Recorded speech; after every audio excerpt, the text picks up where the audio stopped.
let's begin with, yes, everybody, Chelsea Football Club. They're not going through a very good season.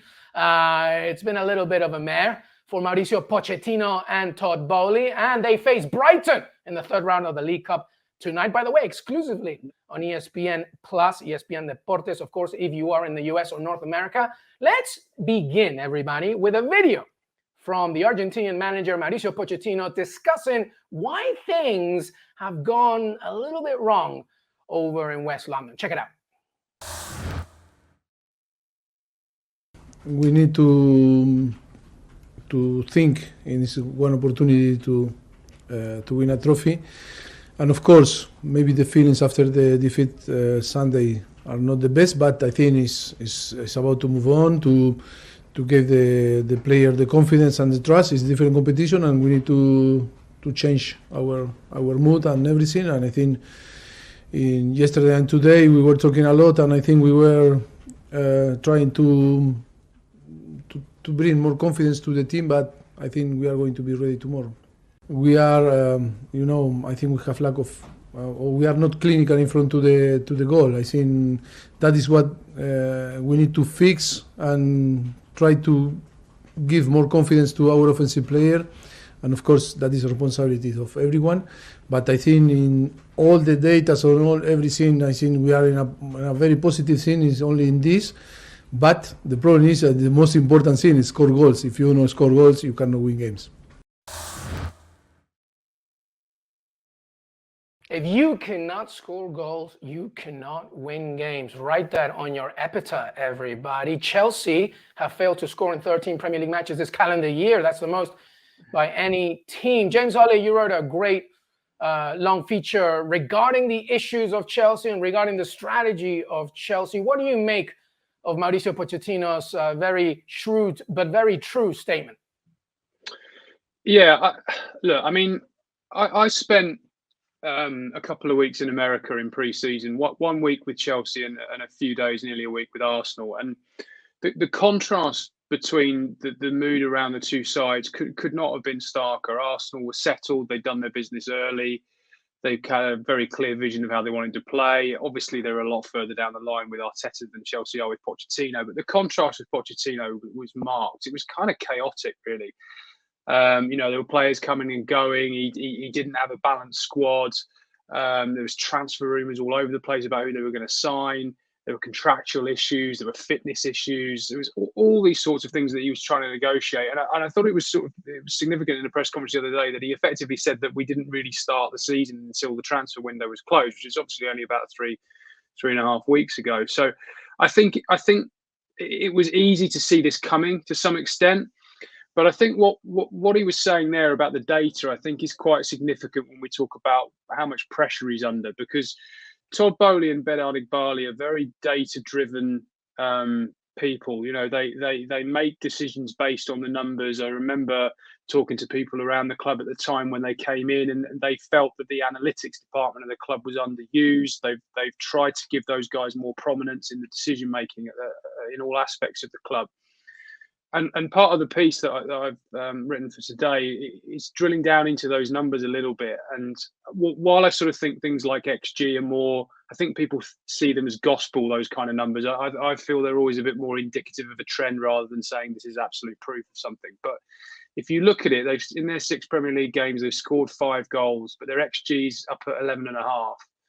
They've had 66.8% of the ball on average, which is actually more than any other Premier League team this season. So that includes obviously City and Arsenal. And actually defensively, they've not been too bad. They've conceded just 22 shots on target, which is the 4th best number in the league. So what's happening is they're creating chances and not taking them, and they're conceding soft goals at the other end.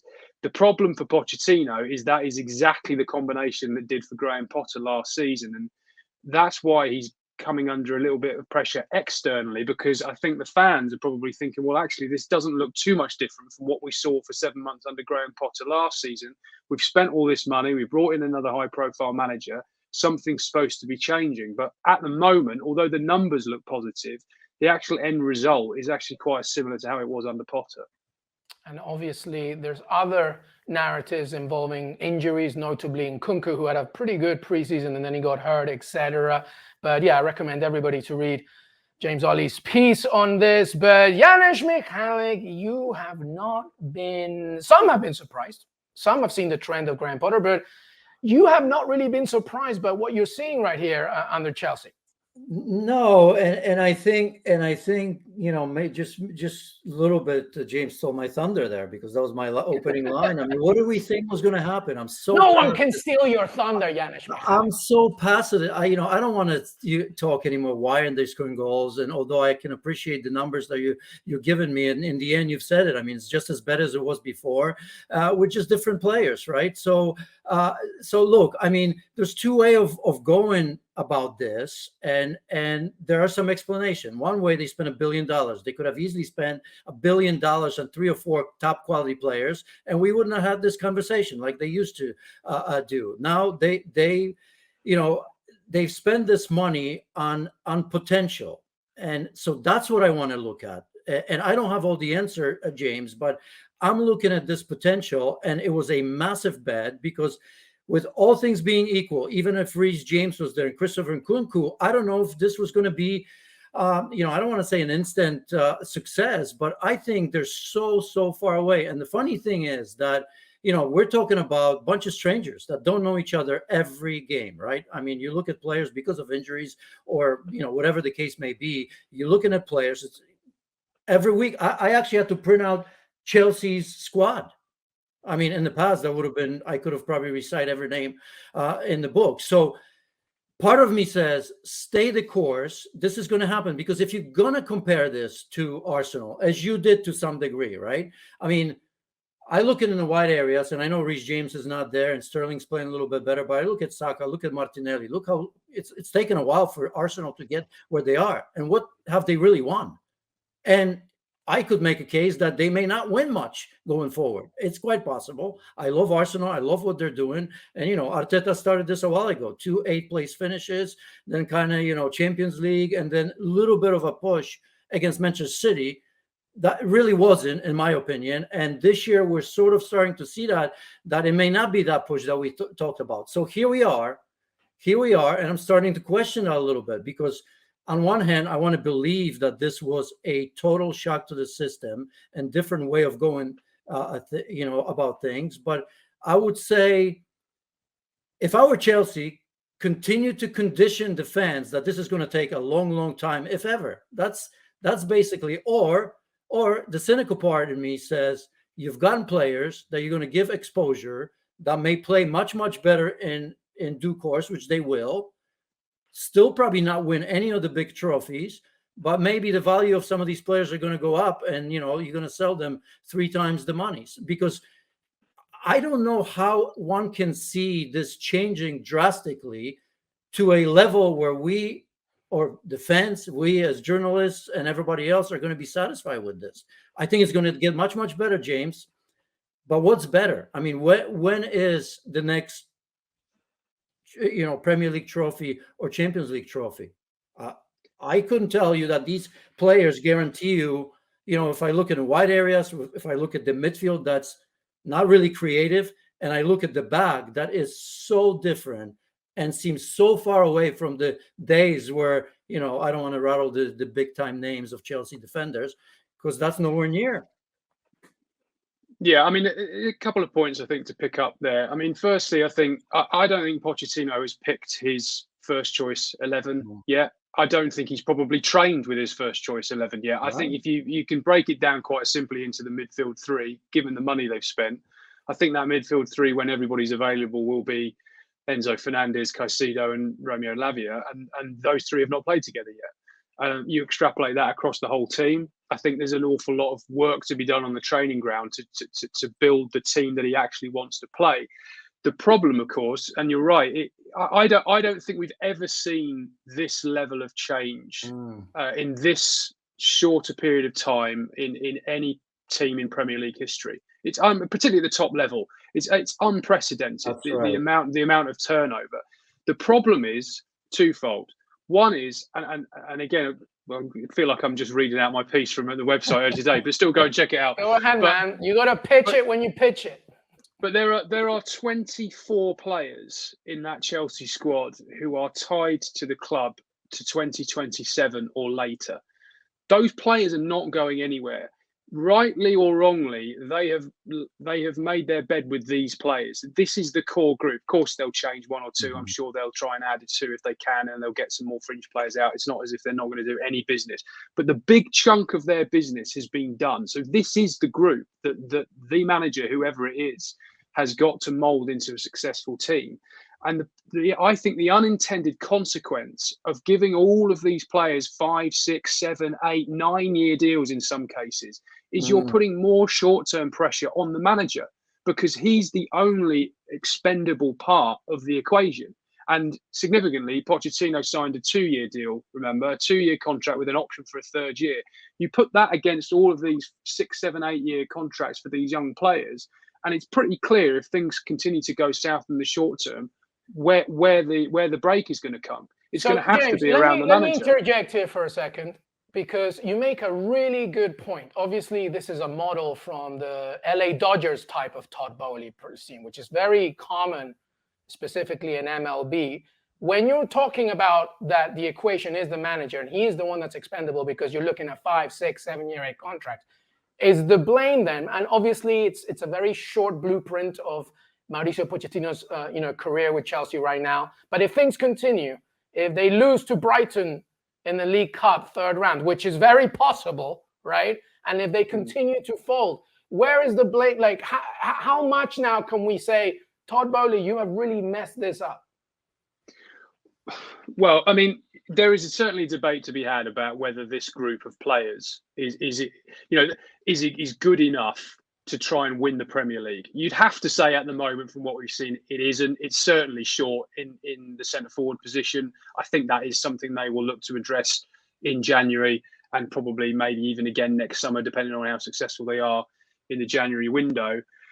I think we can only judge the crop of players over a longer period of time, because a vast majority of them are 20, 21, 22. You think of even the big money they've spent. Even Enzo Fernandez, I know he's won a World Cup, but he's not played that much senior level football, bizarrely, for a player who went for that fee. Yeah. Michallik Mudryk, another player who went for 100 million euros. Very, very short body of work we've got to really judge him on at the highest level. And some of that obviously was in the Ukrainian Premier League, which we have to say is not of the same standard as, for example, Europe's top 5 leagues. So it's inevitably the pressure is going to shift on to Pochettino. Now, I want him to succeed. I like him as a manager. I think he's got, I really want that to work for him. I like him as a guy. And I feel a bit uncomfortable sitting here suggesting that, he's under pressure and we're in the end of September. But if you look at their run of games, their next 9 matches, they've got Arsenal at home, they've got Manchester City, they have to go to Newcastle, they have to go to Manchester United. They've got Brighton again in the league. They've got some really tough games. I mean, Fulham next in the Premier League on Monday. They lost it last season. From the 21st of October, as you mentioned, let me just echo what you're saying here, James. From the 21st of October, they'll play Fulham, Burnley after the League Cup, Arsenal, Brentford, Tottenham, Man City, Newcastle, Brighton, Manchester United. Janusz, Michallik, is this going to get better or worse?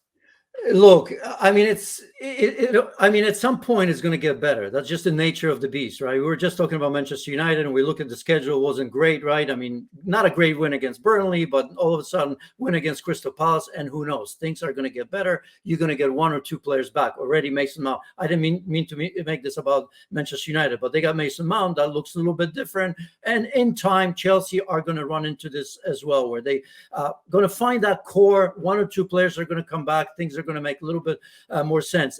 That's why I think that Chelsea, I look forward to see this team develop. By the way, stay calm, stay the course, let Pochettino do the job, no matter what the pressure, because I don't think anybody else is coming in and all of a sudden changing this, because we all know how difficult it is. My issue going forward with that, and we've talked about Todd Boehly, and I said it yesterday here, that, he answers to somebody as well, right? I mean, it was a massive risk on his part. And unless I'm getting something wrong, the worry for me with this whole system, James, and maybe help me out if I'm wrong, is that, they got around the financial fair play with the 7 or 8 year contracts. But if things go sideways and these players don't perform, how do you get rid of him? Because my point is, some of them may be doing what, I don't know, Eden Hazard was doing, or Gareth Bale, where they're going to say, we're on so much money, I have such a long-term contract, I'm not going anywhere.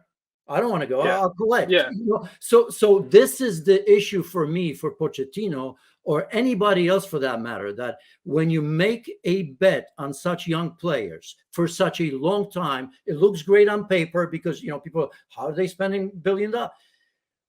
If it works, it's perfect, because then you have the players long term. And if you want to shift somebody, you can probably shift them because they're doing well and the team is doing well.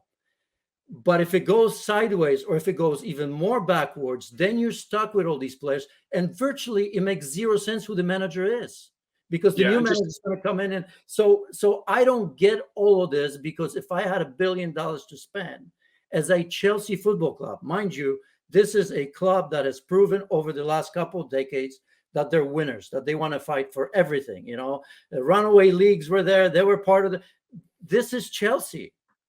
So I would have spent that money on 2 or 3 big time players, and still had some money left over to look after the future, which, by the way, Chelsea was doing a good job with that already. I don't understand why they needed to change. They had at one stage 41 players. I don't know how many.